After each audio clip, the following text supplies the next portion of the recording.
What's up, Gulaman? Alright! So, weekly update natin at syempre mag-update tayo ng ating overbrand, diba? Pero bago ang lahat, diba? May bagong NPC na naman dito. Mga pang donate para sa may laman siyang Valkyrie. Diba? Wala na nga tayong Zenith, may mga ganito pang lumalabas, lalakas na naman yung mga spender nito eh. At syempre update sa ating equipment. Diba? Kulay green na yung aking spearfish bike. Uy! Hindi na tayo pwedeng tawaging alt.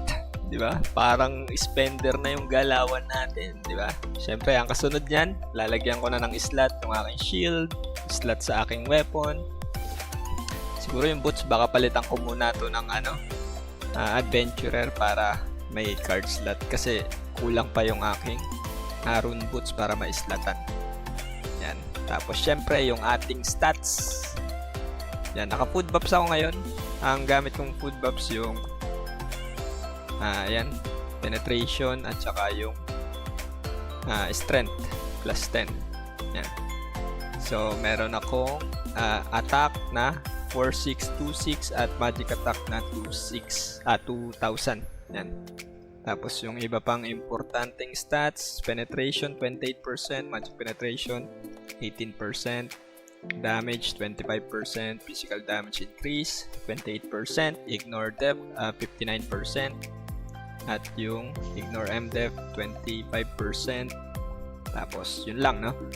Tapos yung stats, ayan, yung dex 62, yan. Siyempre dahil yan sa mga enchantment yung iba, pero kulang pa yung enchantment mo. Kailangan ko makakuha ng ignore depth sa weapon at ignore depth 4th enchant sa aking armor.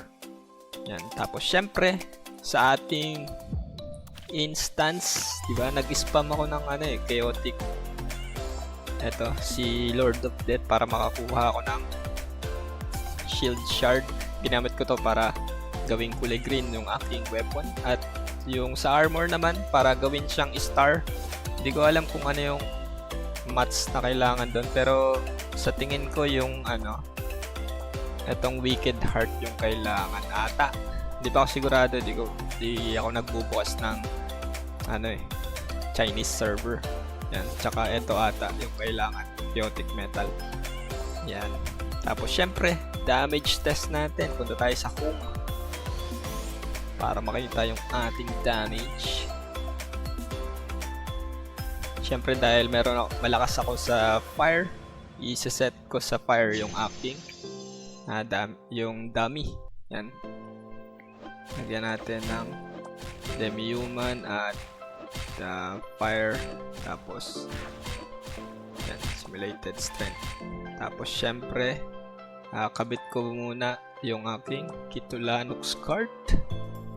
Diba, tanggalin ko muna si Munak para makita natin yung damage. Naka water converter na ako dito. 1.5M na.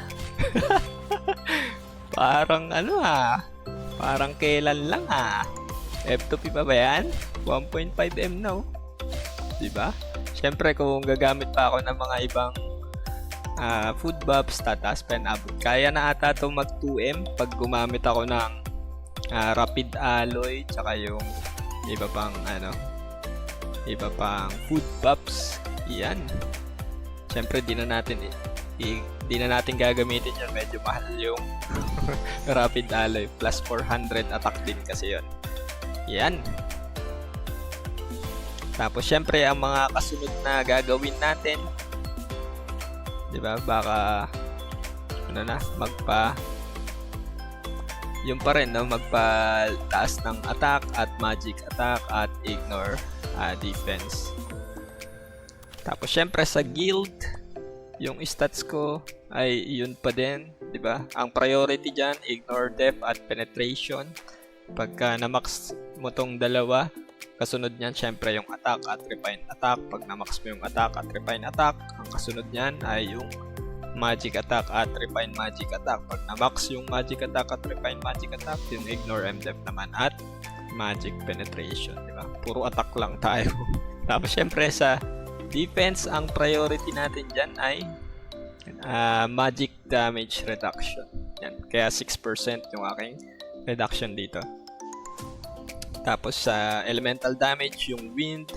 Diba? Dapat pala wind yung ginamit kong converter. Kasi wind yung yung guild stats. Pero kasi meron akong Kitolanox, kaya water yung sinet natin sa dummy. Yan. Tapos syempre, wind damage reduction. Yan. At syempre yung aking level ay 103 na at job level 58. So dalawang level na lang. Baka this week ay magkaroon na ako ng instant slash. Yun, bibili tayo ng master skills kahit mahal yun, no? Kasi per day naman nakakaipon ako ng 5M. So tingin ko kayang-kaya bilhin yung master skills kahit F2P ka. Yan, basta actively ka MVP at mini, no? Ako minsan di ko na to natatapos madalas, pero yung mini ito yung pinipilit kong tapusin kasi medyo kayang antayin tong mga 13 minutes Yung sa MVP kasi nauubusan ako dyan lagi, nauunahan ako, pero pagka nauubusan ako ng MVP, ang ginagawa ko ay pumapatay ako ng secret MVP, 'di ba? Marami pa ring players hindi alam yung secret MVP, 'di ba?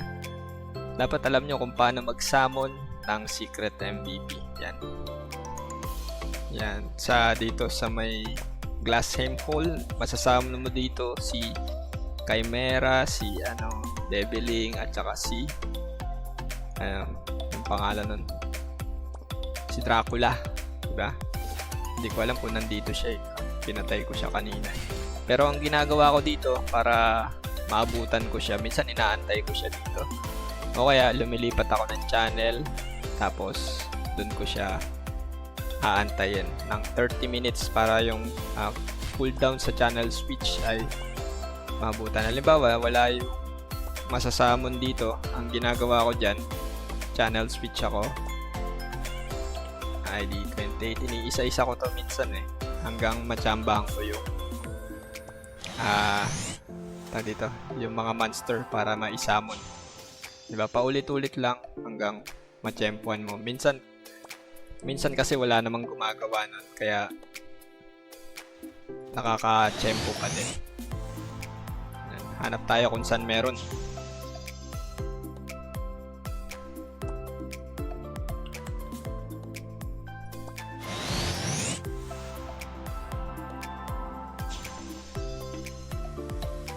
Dito, naka-chempo ako, 'di ba? Pwede kong i-summon si Deviling neto. 'Di ba? Ang gagawin ko lang diyan, papatayin ko lang 'tong mga revival shaman dito sa part na 'to ng Glassheim Hall, tapos lalabas na diyan si Deviling dito mismo sa may gitna. Yan. Pero dahil nag-channel switch ako, hindi ko pa 'yun magagawa. Mag-aantay muna ako ng 29 minutes para patayin si Deviling. Yan. So, tatambay muna ako dito ng 29 minutes. Sana walang dumating. Yan. Yan. So, after 30 minutes, diba? Andito pa rin itong mga revival shaman. Wala pa rin nagsasamon ng secret MVP. Syempre ako na yan. Diba? Antayin ko na lang itong 38 seconds. 35. Actually, pwede ko na itong patayin. Kasi, maano naman yan. 30 seconds siguro mapapatay ko na itong mga to at sasama ko na si Deviling. Babs tayo. Yan.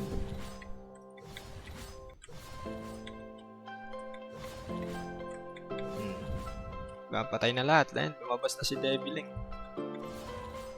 Tapos papatayin ko na yan. Kung hindi nyo alam mga tropa, yung secret MVP, marami siyang, nagmi-miss ako kasi may channel switch pa. Ayan, tinamaan na. Yung secret MVP, marami siyang mats na dinadrop, kaya yayaman ka sa secret MVP. Yan yung ginagawa ko, kaya ako nakaka-farm lang 5M per day. Diba? Dapat ginagawa nyo to para di kayo namumulubi sa Zenny. Yan, patay na. O, di ba? MVP, daming drops, oh. O, rotten bandage. Kaya lang pangit yung drop nito. So, feather, 2 piraso. Medyo mura na to eh. Pero, minsan pagka yung magandang MVP, weekly kasi nagpapalit yung MVP dito. So, pagka naswertihan mo yung Biotite, yun yung magandang drop. Kasi medyo mahal pa rin yung Biotite hanggang ngayon. Yan. So, yun lang, no? For our video guide. Sana may natutunan kayo. At kung wala man, di ba? Pwede mo i-comment sa ating comment section. At kita-kits next video. Bye-bye!